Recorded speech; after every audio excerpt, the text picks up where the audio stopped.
Hey, Sean from Open Pantry Co, and this is your prep list, the final episode for our space series. We've talked about the engine room behind it. We've talked about the unconscious decisions guests make about your venue through their senses.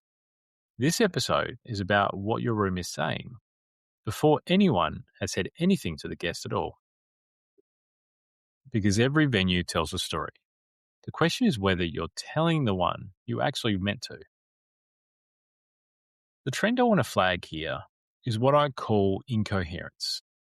It's what happens when the parts of your venue are each making sense individually, but they're not telling the same story together. The brand on the menu says one thing, the plating says another, the chairs say a third, the bathroom says something different again. Each piece on its own is fine, but the room as a whole is confusing. And confused guests don't repeat visit. They don't recommend. They don't quite know how to describe you to a friend, so they don't. We've lived this with many venues that we've worked with.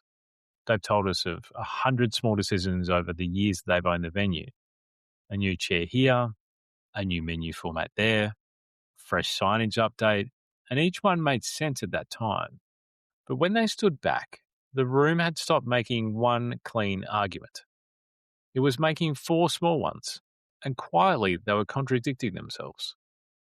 The venues that feel inevitable when you walk in, they feel like they couldn't be anywhere else, like every detail is pulling in the same direction. Those venues aren't lucky, they're disciplined. Every detail is doing the same job. Here's the tool.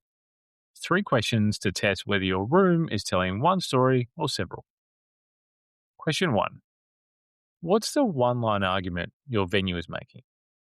If you had to describe what your venue is in one honest sentence, what is it? Not what you want it to be, what it actually is today. To the guest walking in, if you can't answer that clearly, your room can't either. Question 2. Does every touch point match that argument? Walk the venue with the answer to question 1 in your head. The signage, the menu format, the plates, the music, the bathrooms, the uniforms. Where does something feel borrowed from a different venue entirely? Question 3. What's the one detail you're most proud of? Now ask, does the rest of the room earn the right to that detail? Or is it a single great moment in a room that hasn't risen to meet it?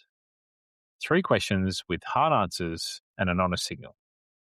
The operator move for this episode. Take 20 photos of your venue. Not curated ones, not staged. Phone in hand, walking the room as a guest would. The door, the signage, the entry, the table layout, the menu, the plates, the bathroom, the exit. Then sit down later and look at them in order, like a slideshow. Does it feel like one venue? Or does it feel like 4 different ideas stitched together? This exercise costs nothing and takes about 20 minutes. And every operator I've ever asked to do this has come back with a list of things they suddenly couldn't unsee. Question to close this series with. For yourself, your senior team, your design partners, if you have them as well. If a stranger walked into our venue tomorrow with no context, what would they think we believe about hospitality? That answer is your real story. And the gap between that answer and the one you'd actually want to hear is where the next round of work lives. So that's the space series. 4 episodes from the mechanics of the room to the engine room behind it to the senses your guests are absorbing and the story your space is telling without even saying a word.